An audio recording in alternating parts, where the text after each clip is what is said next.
हम महालक्ष्मी मिश्रा सब मिथिलावासी के स्वागत करे छी और मधुश्रावणी पूजा करे वाली सब पबनैतिन के बहुत सारा शुभकामनाएं। आशा करे छी कि अहाँ सबके माँ विषारा कृपा से सबके बहुत नीक जगह बीतल है। आइ 13 दिन के कथा हम सुनावे ले जा रहल छी। आइ के कथा जे छे श्रीकर राजा के कथा छे और गणेश जी के कथा छे। तो अहाँ सब कथा के ध्यान पूर्वक सुनू। राजा श्रीकर नामक एकटा राजा रहे तो हुनका एकटा बड़ सुंदर बेटी भेलनि। जखन हुनकर टिप्पणी देखल गेल तो ज्योतिषी कहलनि जे हिनका बड़ अदलाह योग छनि। छाती लात झोटा हाथ आ सौतनिक पोखरि में 2.5 झाँक माटि उगती, इहे हिनकर टिप्पणी में छनि। राजा ई सुनि बड़ दुखी भेला। अपन साध किछु नहि छनि, ओ एहि में की कऽ सकैत छनि। बेटी जखन विवाह करबाक योग्य भेलथिन तो राजा मरि गेला। श्रीकर राजा के बेटा के नाम चंद्रकर रहनि। पिता के मृत्यु के बाद चंद्रकर राजा भेला। माय सतत चंद्रकर के बहिन के विवाह करेबाक लेल तंग करथिन, मुदा चंद्रकर बहिन के टिप्पणी बात मोना छलनि। ओ अपन माय से कहलथिन कि हम बहिनीक विवाह नहीं करब, हम हुनकर अपमान नहीं से सकैत छी। छाती लात झोटा हाथ सौतनी पोखरि में 2.5 झाँक माटी उघत देख हमरा बर्दाश्त नहीं होत।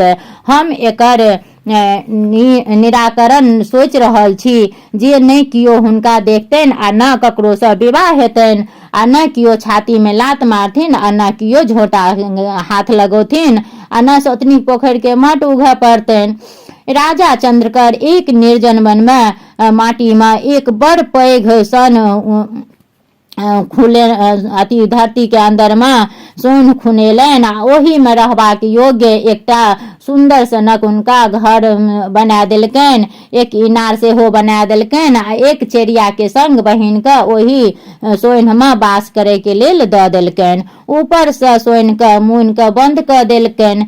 कनिक द्वार ओही में छोड़ देल गेल रहे कि जाही बाटे बसात आ सके, कोनो तरह एक आदमी बाहर भीतर क सके। राजकुमारी अबला छली, हुनका भाई के बात माने पड़लनि। ओ सोन में दिन काटे लागली। भाई मास दिन पर खैबा पीबा के वस्तु पठबैत रहथिन। एक दिन सुवर्ण नामक राजा शिकार खेलैत ओही वन में पहुंचला जते राजकुमारी सोन में रहैत छली।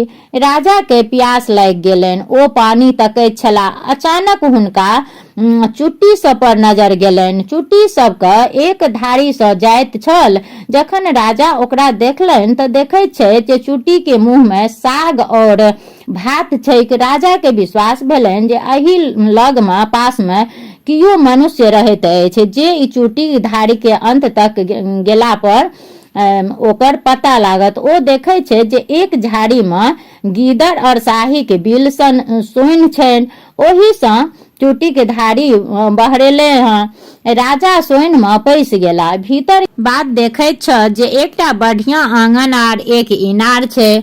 ओ हाक लगौलनि जे कियो एतय छी, हमरा बड़ जोर से प्यास लागल अछि, कने पानी पिया दिय।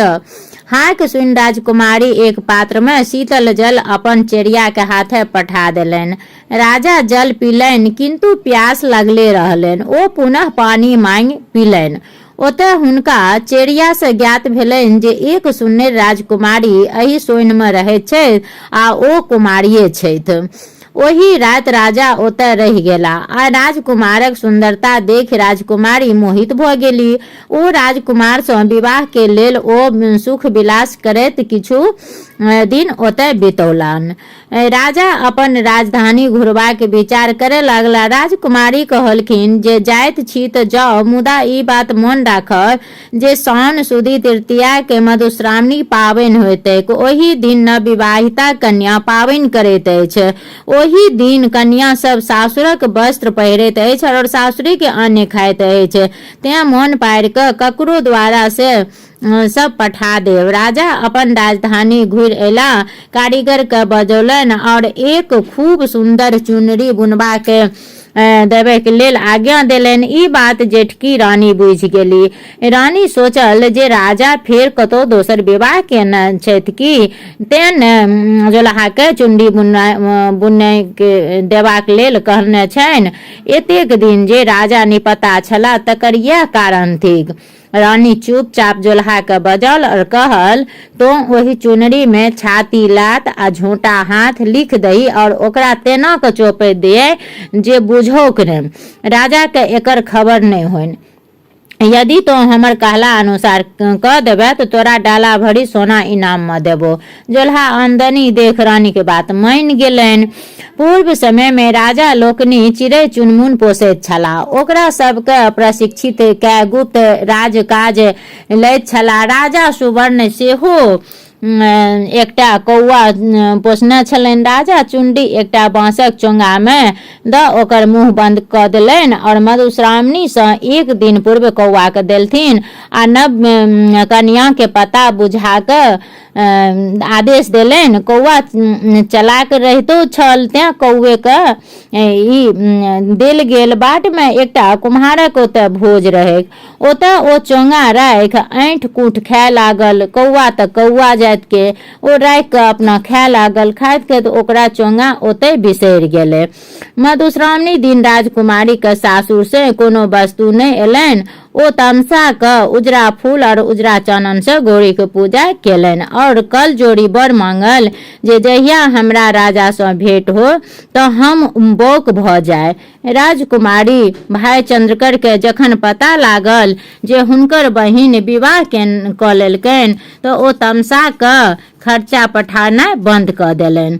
खर्ची बंद भेला से राजकुमारी के साँझक साँझ उपास पड़े लगलनि।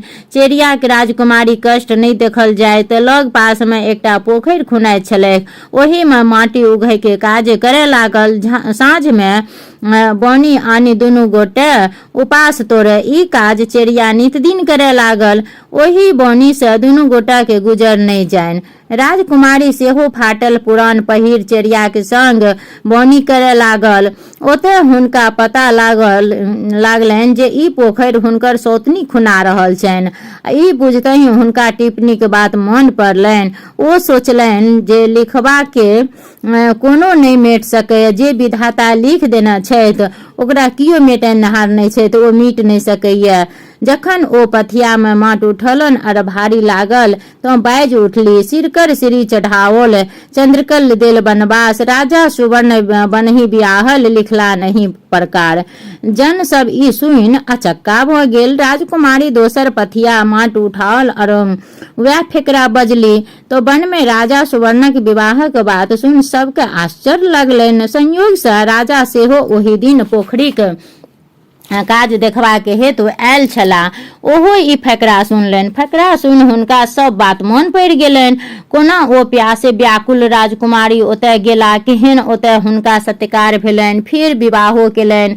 सब बात राजा के स्मरण होमे लागलनि। तखन बात ओ अपन राजधानी आब ओही राजकुमारी के बिसरि गेला। राजा के लाज और आत्मग्लानि भेलनि। राजकुमारी तेसर पथिया माट फेकबाक लेल उठौलनि। एहि बेर ओ आधे पथिया फेंक सकली, ता बीचे में राजा सुवर्ण हुनका आगा में ठाढ़ भ गेला। राजकुमारी के राजा चिन्ह गेला और पूछलनि जे ई काज किया क रहल छी। राजकुमारी गौरी के वरदानक अनुसार बौक भ गेली। ओ राजा के किछु उत्तर नहीं द सकली, बौकी भेल ठाढ़ रहली। राजा सवारी मांगे चेरिया के संग राजकुमारी के राजमहल ल गेला। ओते स्नान कराय सुंदर पटोर आ गहना सब पहिराय रानी के सम्मान देलथिन। तहन राजा के एहि बातक दुख होइन जे बाजैत किएक न छथि। चेरिया से पूछला पर ओ कहलक जे मधुश्रावणी दिन अपने पावनि हेतु कुछो नहीं पठौलियनि। ओही तामस से राजकुमारी उजरा फूल और उजरा चानन से गौरी के पूजा केलनि और गौरी से वरदान मांगलनि जे जहन हमरा राजा से भेंट हुआ तो हम बौक भ जाय। तो ओ नहीं बजैत छथि। राजा जहन सब बात सुनलनि तो दुखक पारावार नहीं रहल। ओ कौआ के बजाओल गेल चौरा के खोज केलनि। कौआ के ई बात ध्यान से उतरि गेल रहे। खोज करितो ओकरा कुम्हार ओही ठामक बात मन पड़ि गेलनि। राजा अपन दूत पठा कुम्हार के बजौलनि। तहन ओ कहलनि जे हमरा एकर जानकारी नहीं अछि, तहन हम अपना एही ठाम खोज करे छियै। कुम्हारक तन आंगन गेल और खोज केलक तो पता लागलनि जे भोजक दिन ई चार पर सँ खसल और ओकर पुतोह ओकरा चोरा के उठा कोठी से राखि देने रहथिन। ओ आन राजा के देलकनि और क्षमा याचना केलक। राजकुमारी के तहन संतोष भेलनि जे एहि में राजा कोनो दोष नहीं छनि, कौआ चंचलता से ई सब फसाद भेल। चौरा आन जखन राजा देखलनि तहन सब वस्तु ओहिना अनामित छल। चौरा में से पटोर निकाललनि, जहन देखलनि तऽ देखै छै जे ओहि पर लिखल अछि छाती लात आ झोंटा हाथ। राजा के ई देखते देह में जेना आगि लागि गेल। ओ जोल्हा के बजा पूछलनि जे ई कोना लिखल गेल। जोल्हा सब कुछ विस्तार से कहि देलक। राजा रानी के बजाय 2 खंड क काट गड़बा देलनि। राजकुमारी के आब बुझा गेलनि जे एहि राजा कोनो दोष नहीं छलनि, कौआ के गलती से एतेक फसाद भेल छल। तऽ राजकुमारी अगला साल मधुश्रावणी दिन ललका फूल और ललका चानन से गौरी पूजा केलनि आ बोल फुटबाक वरदान मांगलनि। रानी के बोल फुटलनि आ तखन से ओ राजा के संग रानी बन सुख से व्यतीत करे लागल। आब सोहाग मथे के ओहि दिन सोहागो मथल जाय छै। तऽ आब श्री गणेश जी के कथा सुनू। मधुश्रावणी दिन गणेश जी गौरी से कहलखिन, माय आय मधुश्रावणी थिकैक, हम सोहाग मथब आ जे मांगत तकरा देबै। गौरी कहलथिन, अवश्य मथु और जाहि वस्तु के जरूरत हो से कहू, हम ओरिया देव। गणेश जी कहलखिन, हमरा धान धनी काठक तांबा नीम आ बेल आ आमक काठी चाही। गौरी गणेश जी के सब वस्तुक ओरियान कऽ देलनि। गणेश जी सोहाग मथलनि और बांटे लगला। सर्वप्रथम एक धोबिन आयल और सोहाग मांगलक। गणेश जी ओकरा सोहाग देलनि और कहलनि, अहाँ के धोबी नुआ वस्त्र धोयत, भट्ठी लगौता, भरि दिन परिश्रम करता और साँझ खन घर औता, ताहि से अहाँ के सौभाग्य बढ़त। तकरा बाद एक कैथिन सोहाग मांगे एली। गणेश जी हुनको सोहाग देलनि और कहलथिन, अहाँ के देवान जी भरि दिन लिखा पढ़ी करता और साँझ खन घर औता, अहाँ अपने सिक्की के मौनी चरेरी बुनब और खोपा विन्यास करब, ताहि से अहाँ के सोहाग बढ़त। तकर बाद एक मलाहिन एलिन। गणेश जी ओकरो सोहाग देल और कहल, अहाँ के मलाह माछ मारता और बेचता, जाल बुनता आ टोपी बनौता, अहाँ के देह मछाइन महक, ताहि से अहाँ के सोहाग बढ़त। तखन एक मालिन आयल। गणेश जी ओकरो सोहाग देल और कहल, अहाँ माली के भरि दिन फूल तोड़ता और साँझ खन माला गांथ अपन ग्राहक के घर पहुंचौता, ताहि से अहाँ के सोहाग बढ़त।